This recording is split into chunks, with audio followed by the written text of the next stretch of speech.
the motherfucking boys. Enough said. You know, you're right.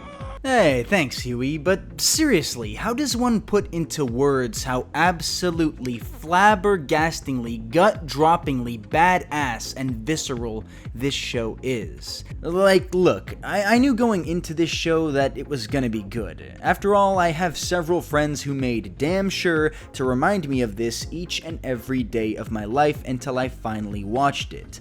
But to be honest, I had no goddamned clue just how good this show would be, and much like the foes of Translucent, or as Billy Butcher has so affectionately and infamously dubbed him, the Invisible Cunt, I was blind to the facts. But now, well, now ladies and gentlemen, now I see. The Boys is an action-packed, anxiety-spiking roller coaster of death, superpowered maniacs, and the brave, vengeful, and morally questionable quote-unquote heroes whose life's mission it has become to take them down. But anyone could say that. After all, if you're anything like me, you've probably been recommended this show more than once. So I guess the real question is, what makes The Boys so damn good? Well, for starters, I guess it's important to mention that this show is based on a graphic, and when I say graphic, I mean rip your nutsack off and make you eat it graphic novel by Garth Ennis. And I think it's equally important to mention that I actually have not read the graphic novel, so I'm basing today's judgment solely off of what I've seen in the show.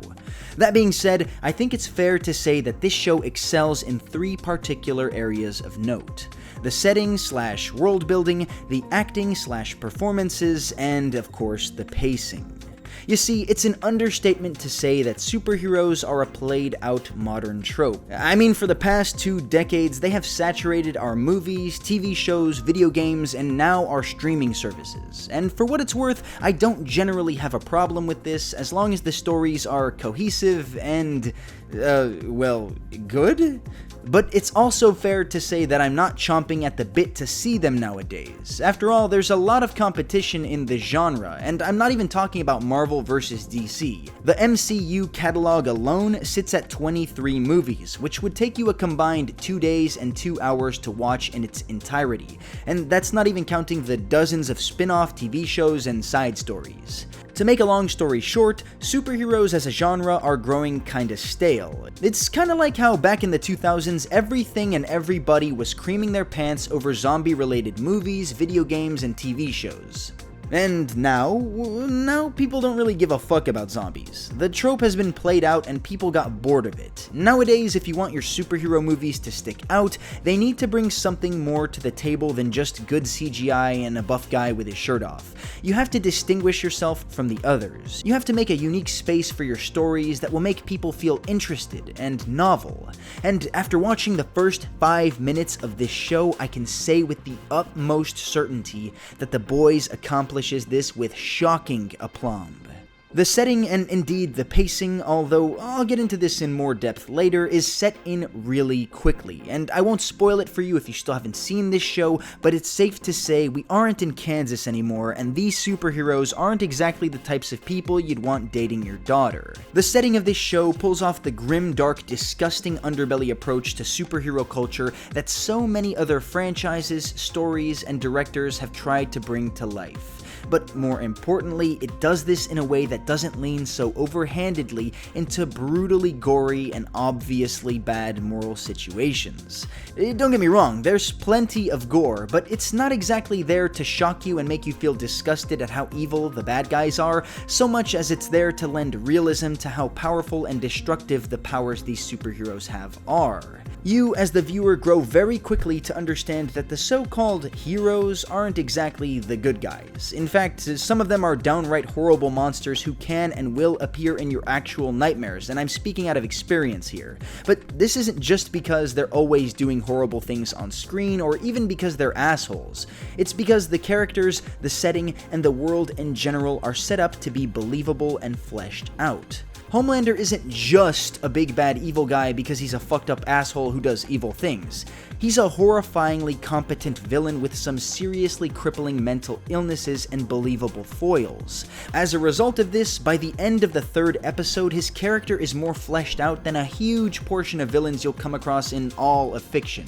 Watching him work, watching him suffer the tortures of his own questionable existence and motives, watching him scheme and breathe those schemes into life, it's eerie and just plain scary, but also relatable and understandable. And the same goes for just about every other character in the show to varying degrees. Huey is a self-insert without being a bland nobody for the entirety of the show's runtime. He's scared and angry, but equally clever and determined to make his impact. Billy Butcher is a borderline psychopath with some incredibly questionable traits, including a penchant for selfish and self-destructive behavior, but he's also ridiculously competent and good at barking out plans with substance and direction. Watching this show will really slam this point home to you as you begin to realize that each and every character was written to be more than just a mechanism to be used by the plot. But don't let that fool you into thinking that it's the writing that makes these characters what they are. Don't get me wrong, a bad plot and script can and often will destroy a story, but this story wouldn't be half of what it is if not for the fantastic performances that these actors bring to the screen. I mean, shit, man. This is Simon Pegg.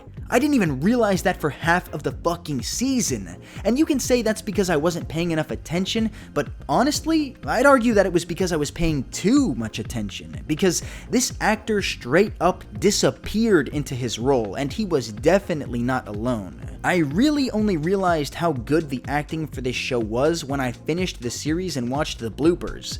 I mean, seeing Carl Urban and Anthony Starr phase back into their regular personalities was weird. And keep in mind, I've seen both of these actors in movies and TV shows before. Simply put, the acting was so good, you actually forget the actor's face and begin to see them as entirely separate entities completely unrelated to their previous acting gigs or careers. At least, that's how the experience was for me. The writing in combination with truly inspired and directed performances can't be overstated enough. I can comfortably say that this show has better acting than many, if not most, of the superhero movies that I've ever watched, and I've seen a painful majority of this overwashed genre. Hell, scratch that. Separate this movie from comparisons with others like it in the same genre for a second. As a standalone series, the acting in this show is just freakishly phenomenal, and it really raises the bar for what acting in a series like this can be. And this, of course, brings us to our final and most important aspect of this show, the pacing. You know how people are always saying that the blending of genres is a delicate matter? Well, that's because in reality it really is. It can be damn near impossible to reliably blend two genres together because many times they seem like they should collide with each other in catastrophic and untenable ways. Humor and horror, for example, can be blended, but doing so in a manner that produces something that's enjoyable to watch, well, that's pretty difficult. Obviously, it isn't impossible. I mean, I can think of a couple examples off the top of my head, but pretty much none of them are able to consistently and seemingly effortlessly blend the two throughout the entirety of a show or movie's runtime. But after due consideration, I can say with certainty that The Boys definitely does. One second, you'll be laughing your ass off at a hilarious and obviously intended joke, and in the next fucking scene, you will be holding your breath, filled with dread, anxiety, and disgust at horrific catastrophes that truly and completely shift the tone, and almost make you feel guilty for laughing only moments ago. Ironically enough, the scenes that come to mind don't include ridiculous amounts of gore and graphic violence, but instead rely on an actor's haunting performance. I can't really tell you a show or movie that has managed this blending of genres so completely, because it's not like these genres are blended by sudden scene shifts to entirely unrelated events. Sometimes scenes that are funny suddenly become terrifying. And sometimes scenes that are terrifying, well, they become hilarious. And all of this is done with direct intention, authentic feel, and most importantly, it lands on its audience with skillful precision. You want to know what makes The Boys so good? It's a balls to the wall, full on from the moment it begins, G-force rocking thrill ride. This show will bleach your asshole. This show will make you a man and then turn you back into a little fucking boy. This show will, well, it'll entertain the shit out of you. And that is what makes The Boys so damn good.